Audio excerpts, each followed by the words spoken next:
Hello, my name is Sean, and I am starting part 1 of developing a game as part of Patchnotes. I have started off with kind of setting up a very simple plain development area. Hopefully in the future we'll have multiple levels. Right now though, I just tossed in a cube, directional light, and a skylight. In the bottom right here, you can see that I have set up 3 tasks for me to do, hopefully, in this part 1. Gray box a very simple cockpit where the player can stand, making a projectile fly from a quote-unquote cannon. It's not going to look too nice, but we'll get something to work in. And then making a button to fire said cannon. Let's start with task 1. We don't really need this cube. I'm actually going to bring in a plane. Get that over to center of the area just for right now. And it's going to be a little small, so let's up it to 10 by 10 by 10. It's going to stay flat no matter what. Next, we're going to need a cube, so I shouldn't have got rid of it, I suppose. And I'm not trying to make anything, pretty or anything. This is just going to be very simple, pretty much box, just to get things kind of how we want it to look without having to worry too much about making everything look all nice and pretty on day 1.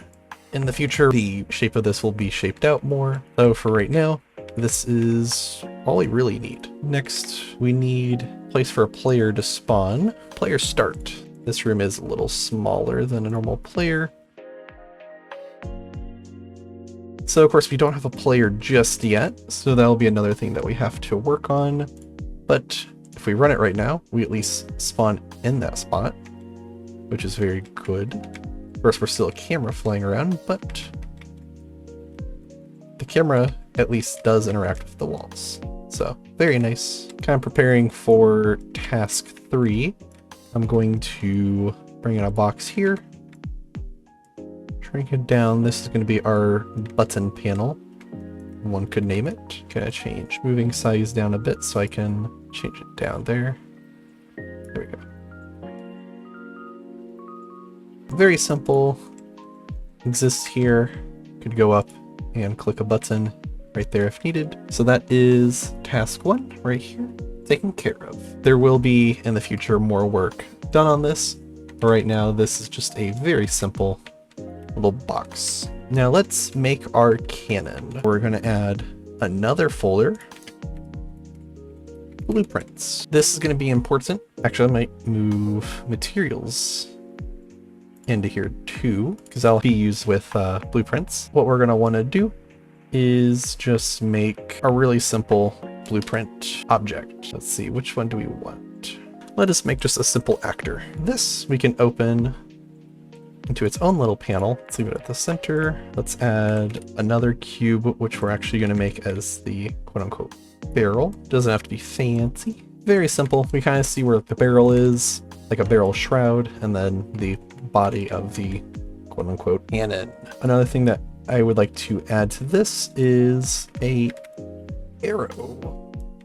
This is useful because it won't pop up whenever we're playing the game, but it lets you know where the quote-unquote front is to the object at all times. Obviously, by it pointing that way, that most likely is the actual front. So if I save and compile that, I can now throw this over there, drag this in, and it's actually the front to it. If I click play, the arrow does not exist in here, which is good, but it lets us know that that is where it's facing. We're going to need to work with the event graph. So if that, we're going to delete everything here. We're going to create a custom event. Going to name it on button press. So if this, we can spawn a actor. With this, we're going to make another actor class.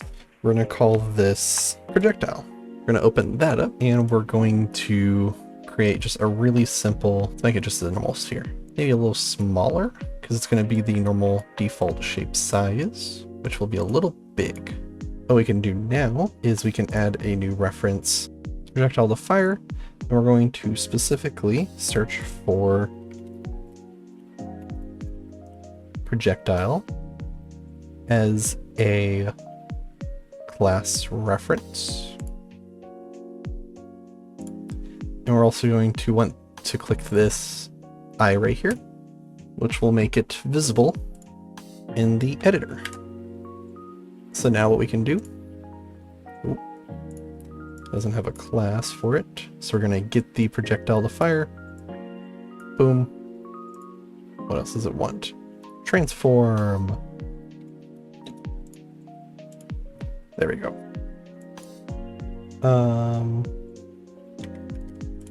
Let's see if that works. And then we want to not have it spawn inside of the arrow. Well, actually, simple fix for this will just be moving the arrow out a little bit, taking into account moves along here. That'll be important because it's the second column, which means in the event graph, we can spawn the transform from that. But then we can use, would it be called projectile? I'm trying to figure out projectile movement. With this, our initial speed, let's set it to 10. Let's do a max speed of 20. Let's do half gravity for our projectile. Our velocity for it, since we know this is the direction that we need to be going, let's do 5. We want it to render, of course, no matter where it's being looked at. So that should complete task 2. However, we won't know that until we set up task 3, which is making a button to fire said cannon. So we're going to add another variable, which is fire button, but we don't have anything to actually reference this yet. So I'm just going to set it to a boolean just so it's not the same thing. We need to create yet another blueprint. This one is going to be another actor. This one's going to be a button. While I already have a button that works in another project, I'm going to make a new one here. Again, nothing fancy at all, just something that will work. Here's our button. Now I know I said I was going to do gray boxing, but since this is in the shadow, I'm going to add a simple glow material to it, just so it kind of glows in the darkness. Let's go back to assets, material. We're going to make a new material, which is button red glow. Luckily really simple. We're just going to chuck it up to red, emissive color,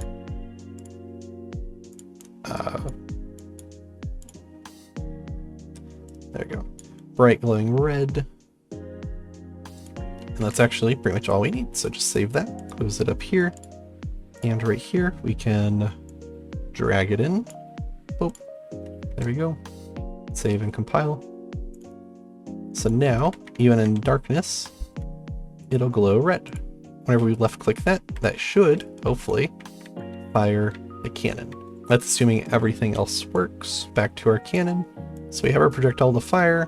We have references to all this. So actually we can now get our firing button. Search up button. 2 different types of button. That's fun. Let's do an object reference. Give it an eye. So now if we go over to the main game, we should be able to find the cannon. And we have listed right here, we have a projectile to fire, which is our projectile. And then our firing button, which is none. So this most likely isn't the right button. Let's see, maybe it's the second one. Compile. Let's see. There we go. Button right there. So of course, normally you would probably want to rename this button in the world. So if we re-edit it to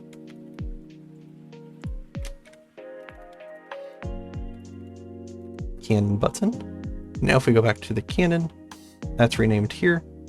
So that allows us to have multiple of these buttons. We could rename different things, and even when it's all based upon the same button class, you could use multiple buttons for different things. So we could have 3 buttons for 3 cannons, and as long as they're named out right up here, they will work all separately, even though they're the same objects. So now we just need to hook them up. Don't need any of this. Left mouse button, there we go. So on left mouse button, if it is pressed, we want to be able to call our Do I have it backwards? That is very possible. Welcome to the fun things of game dev, which is you'll think of something, you think you've done it right, and it could be the other way around. Canon reference, canon, object reference. So if we go over to canon button, canon reference, canon. Now if I do, there we go, okay. So on button press, whenever your left mouse button is detected on the button, it should, in theory, spawn the actor and then add a projectile movement component to that object.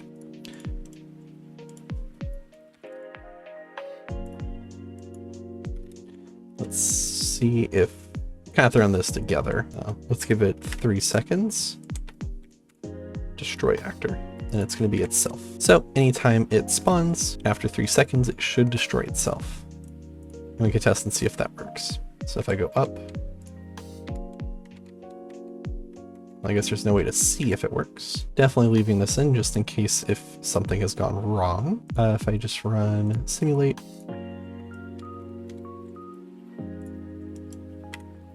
well, nothing in the output logs. Projectile, let me give it same red material, just so it glows. But it definitely isn't firing. So let's see, we've set initial speed, we've set max speed, we've done spawn actor. But here, we can check if this is being pressed, because we could do print string.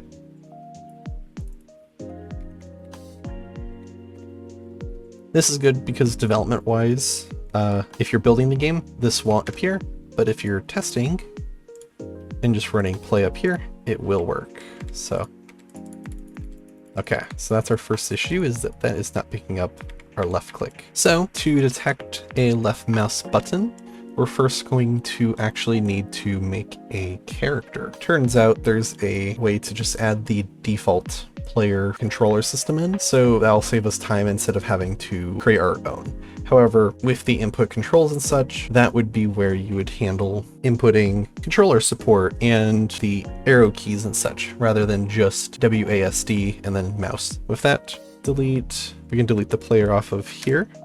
Yep, because what we can do is click add, go add feature or content pack, and I specifically want the first person, so we can add it to our project.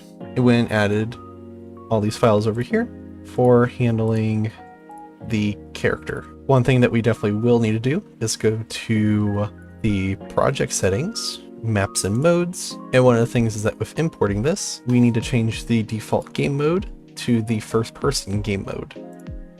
This lets the player character that we have actually spawn rather than the camera. So it should spawn us as, yep, a character that is walking around. In the upper right, of course, you can see blueprint, first person character, and the game mode loaded. So that means that it is loading correctly. We can actually still also access everything as needed. So movement, camera, and then input mapping controls.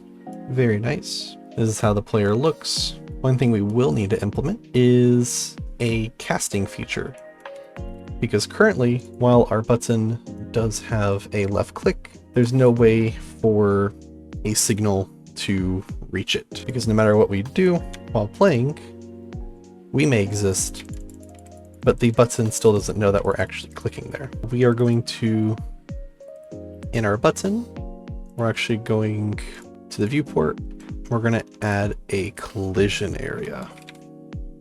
This, all it will do is, as long as the player is standing within the area of this box, they can left click anywhere in the box and it'll quote unquote push the button. So now in our event graph, we can keep this right up here, but all we need is to bring this out, and we're going to need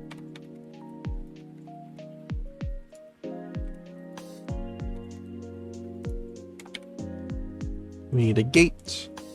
So that'll actually be going right here. So anytime you click the left mouse button, if there's an overlap event, it's open, otherwise it's closed. The exit will handle on button press. We need enable input, get player controller. There we go. That's also why it was important earlier that we set default game mode and have a player controller, because the one player will always be the index of 0. So we can always just reference the player in this way. We can see if this works, and we can see text now appearing that says firing. Obviously our projectile is not appearing, but task 3 and task 1 are done. So now we just need to figure out why it's not spawning. So going into our cannon, maybe we should switch this over to a object reference. Let that load.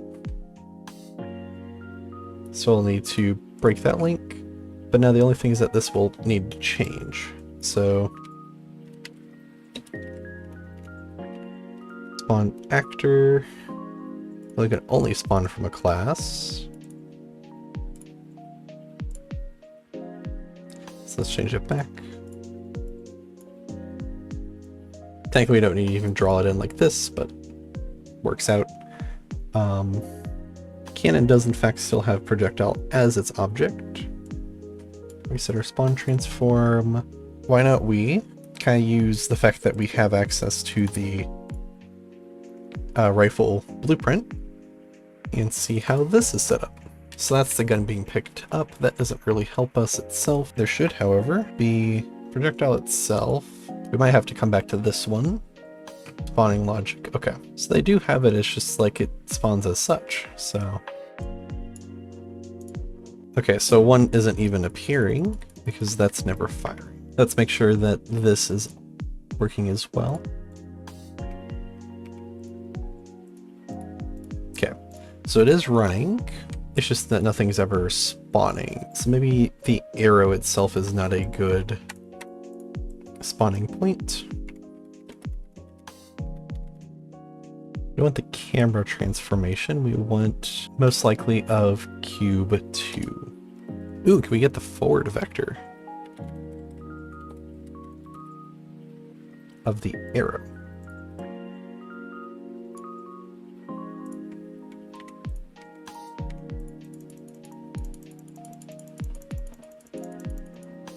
Okay, nothing is still shooting, nothing is spawning else anywhere.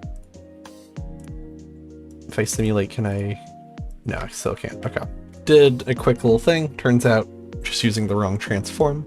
So we are getting the world transform now of the arrow. And so I had to just test to make sure that it worked, so I didn't spend too much time. But we are now getting a spawning object that just kind of falls for 3 seconds and then disappears. So for ending this first episode, I want to get it to fly. I want it to get to hit the wall. We can see if we can change some of the settings over here.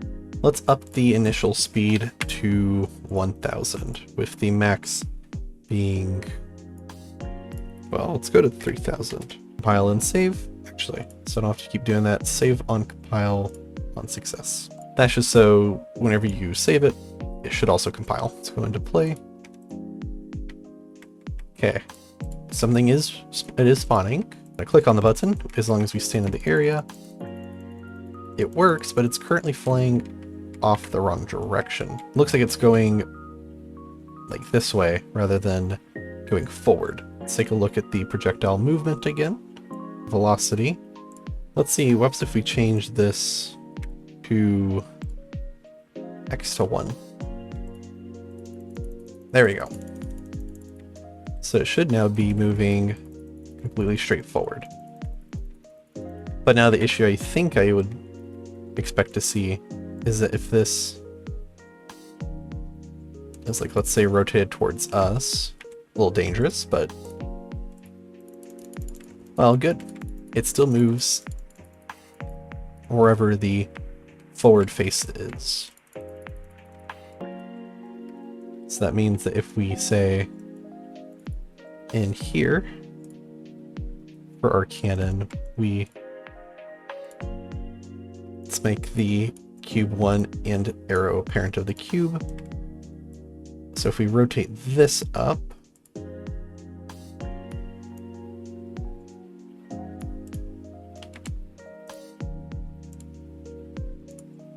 we should expect it to kind of fire upward. There we go. They're flying through a roof, so our roof does actually still work too. It just doesn't block light, but there we go. So with that, we have gotten our turret to work. That, at the very least, completes our 3 tasks for the night. Hopefully this was a little informative of nightmares that can occur during development, and I hope to see you in part 2. Alright, hey guys, Isaac here. Like I said in the pilot episode, I am going to be trying to make more of a stealth game, with combat being very much a secondary thing, secondary focus. I also mentioned just briefly I will have a bit of a unfair advantage against, as opposed to Connor and Sean, just because the speed at which you can make stuff in the Nevernights 2 Electron toolset, as opposed to Unreal or whatever. But to be fair, that will be compensated for by the relative lack of capability for the Electron toolset. Not to say it's not capable, but obviously it can't do everything that Unreal can. So, yeah, one of my biggest focuses, I guess, will be I'm going to try to maybe negate my speed advantage just a little bit, while at the same time trying to increase the capabilities of Electron. So, maybe with some custom content or something.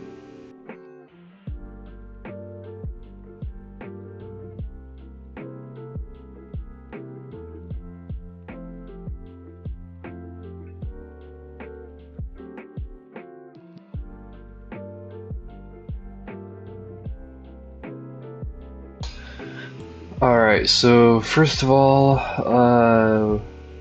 for this first area here, I'm going to... I want it to be a big city, so there will be like a big city somewhere over here. And then as far as the start area location goes, I want you to start on like a bit of a road, because I want it to seem like you've just been traveling, and this is like sort of a side quest. Like this is sort of a city you stop in at during your travels or whatever.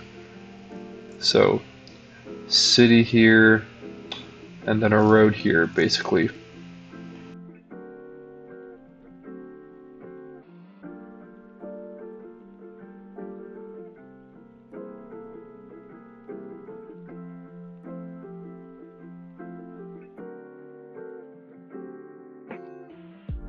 When you're inside the city, I want you to feel very insulated from the outside of the city. So I want the walls to be thick and high, to help give that feeling, sort of. Because I don't really want... Like obviously if the player wants, they can leave the city, right? Come outside the city and do whatever, but I want the player to feel like going in and out of the city is not just something you can do willy-nilly. Because basically the concept for the city is I want it to be a little somewhat difficult to get in or out. Not too difficult, but like maybe you need some paperwork or something, so it's not like you'll be running in and out every hour.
Alright guys, so a couple nights ago when I was last recording, I somehow think I screwed up in OBS or something, and somehow it wasn't recording for about 55 minutes. So I did manage to lose 55 minutes worth of footage, unfortunately, which I apologize about that, but I'll try and fill you guys all in as to what happened.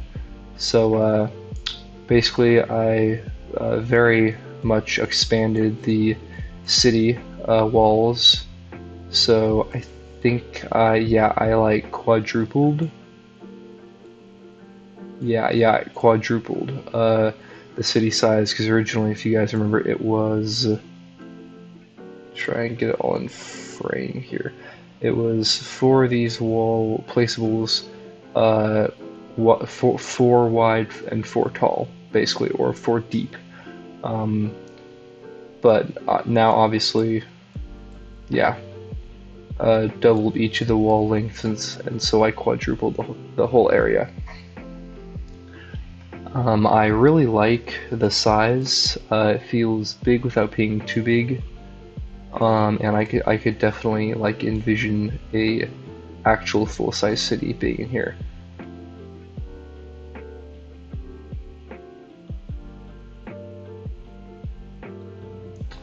Another thought I had was if it does come across as being too big, I could make the layout of the city inside the walls is very open with like a lot of straight line paths, because obviously the closest path between 2 points is a straight line. So if you have a lot of straight lines, you'll be able to get places faster. And I was also thinking if it feels too small, I can use a classic Neverwinter Nights module tactic. I'm sure it's in other games too, but I'm only familiar with Neverwinter Nights.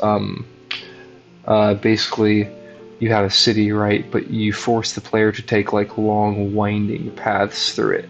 So I don't know, let's say there's a building here, a big building here, so I have to, go around it or whatever.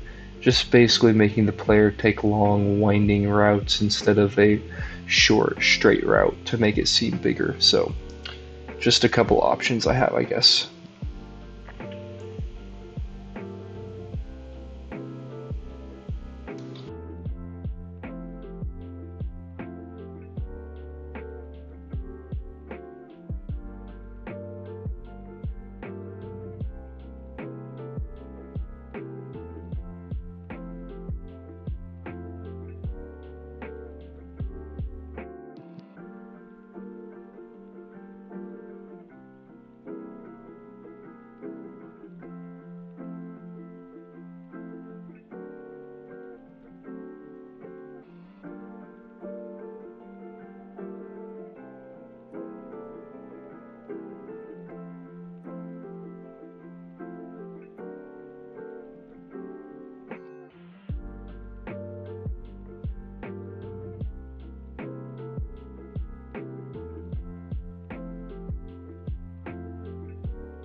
Alright guys, so I decided during my just a little bit of playtesting, I actually don't really care for this grass texture. So let's change it again. It's grass number 1. Oh, hang on. I want something a little darker. Oh, I mean, I could do that, I guess. Sure. We'll do that for just a temporary texture, I guess. Of course, I say that, I'm probably gonna change it later on, I don't know. We'll see.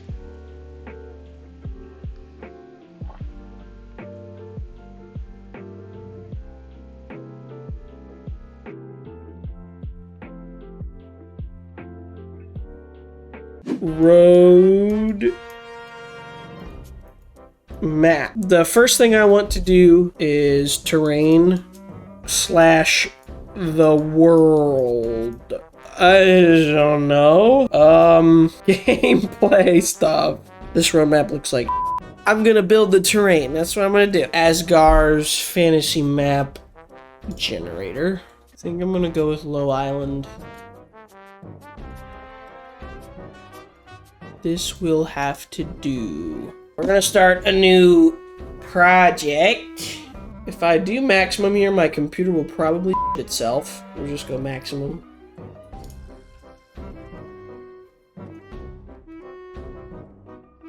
What? I'm gonna have an aneurysm. You know, I've barely done anything in Unreal. Oh, it generated some terrain, huh? That's pretty cool. It's like a crater. Import. How do I get rid of all that one? Will it just override it? No clue. Okay, it can be a PNG. PNG. Gina! Oh, that's gonna be big. It is grayscale. What the F you talking about? Okay. That's below sea level. Can I select all of it? Oh, here we go. Okay. Can I bring it up? How do I raise it? Oh, move. Ugh. Why is it even bigger now? Something is up here. Let's find out. Grayscale. Grayscale. It's in grayscale. It's like... it's below. If I hit play, I like fall straight to the bottom of the thing. I'm falling. Free falling. Oh, I'm stupid. Let's try raising this up a little bit, shall we? Ah, I see. See, there it goes. Now it's working. How do I get rid of this crap? Import. Landscape. World. Sounds good to me. Please work. I'm just realizing how unqualified I am for this. I feel like this map is unreasonably large for what I'm going for. Oh! What happened? Oh no. Oh no. Uh-oh. Oh god. What if I just... what do I do that? Oh, here we go. Get rid of you. Go away. Telling me I can't just delete it. I don't know what I did, dude. I don't want it anymore! Move to trash. Okay, better idea. Make a new level. I don't know, dude. The difference between me and the other two is gonna be like night and day. It keeps doing that. I don't know clue what I'm doing, man. Maybe I'll just use the map it pre-made for me, dude. Oh, it's very big. How long does it take me to run from one end to the other?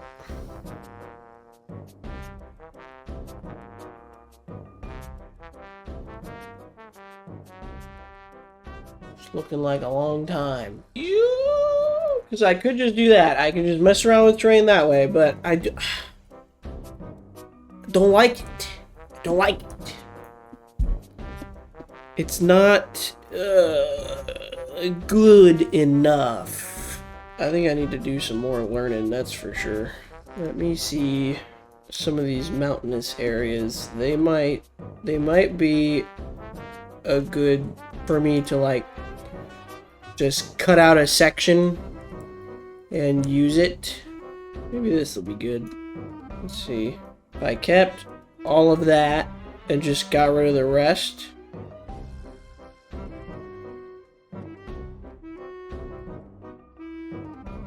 That's confusing. So I can see the part I deleted. Or maybe I should keep the rest of the landscape, but just like set limits for where the player can actually go. Oh, that. Let me see here.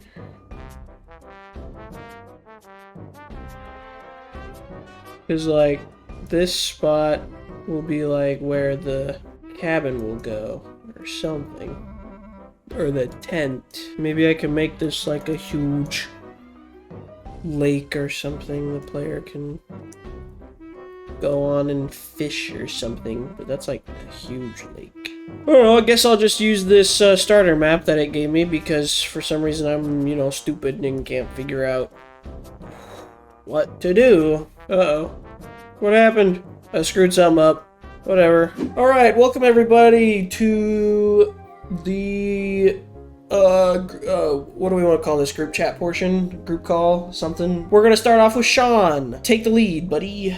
As of course seen in my video, I didn't do too many things. More so just getting a cannon of sorts to fire. So if I can just kind of show that. Boop. As many times as I want to left click, it fires. And I have to be near that button. If I click way back here, it doesn't do nothing. I have to get close for it to fire. Otherwise, nothing else really here. Very cool. It looks like, I know it's just because you haven't like done any textures or skyboxing yet, but it's like bad noir vibes. Code isn't like the prettiest, but it's also not bad. Well, so. It's better than what I got, that's for sure. I don't think I did any coding.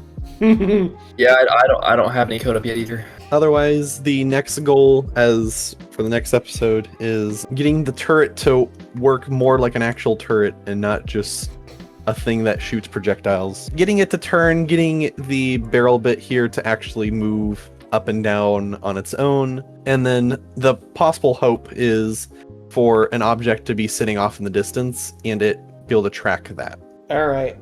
Isaac, you're next if you're finished. Sean, anything else you need to add? Nothing else to add. Okay, cool. Connor, how about you go? Oh my god, I gotta yawn. Okay, so basically, like I already said, I only really did some terrain stuff. I took a little bit of a shortcut. This is the, like, automatic terrain Default it gives you, when you try to generate a terrain. Basically, I really just stumbled over myself for about an hour. That's pretty much all I did. Yeah, I was trying to upload my own height map that I generated, and it kept doing this. So here's me about to import it. So I import it, and then it's like absolutely screwed up. It's like below sea level for one, and it's only like a portion of the height map. At some point, Unreal Engine gives me like an error saying that the height map is less than a 16-bit PNG. I don't know how to do that, but I figured it out, and I'll be doing that in the next episode. Yeah, right here. The height map appears to be 8-bit when it needs like 16-bit or something like that. Okay.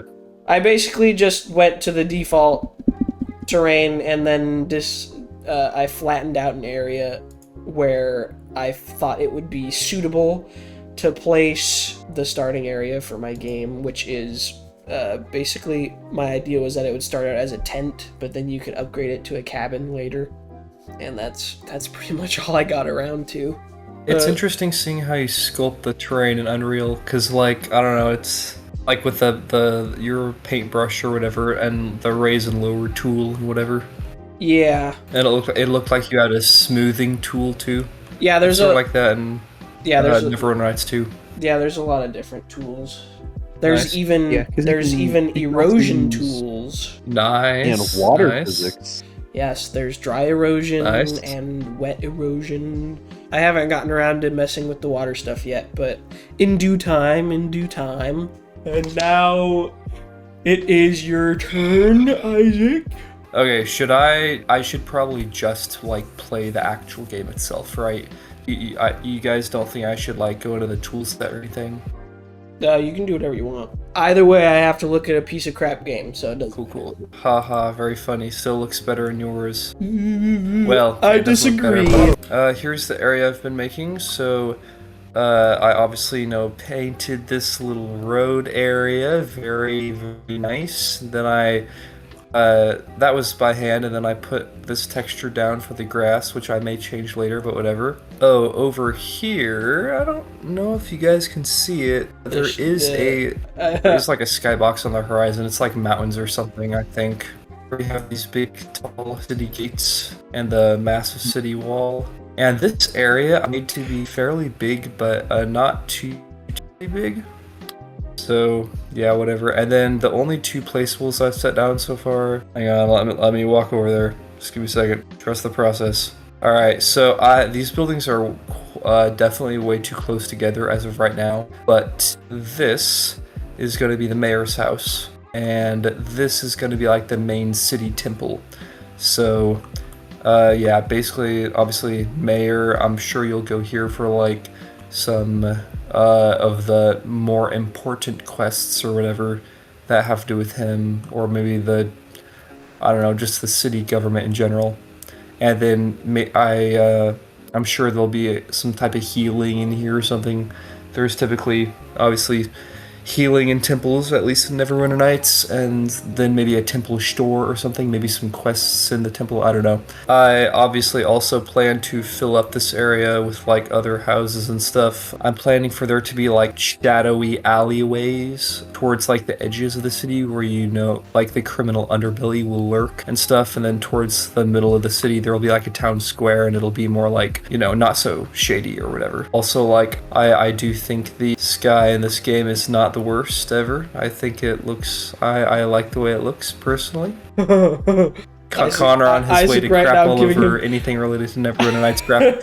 Isaac giving himself the biggest pat on the back for I mean, not that it's not like good work, but like you're so proud. Well, and you know, I'm so happy that you're so proud.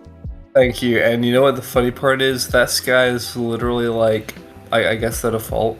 Because I don't think you can up skybox of your own. I may be wrong though, but that's because this, like, I don't know.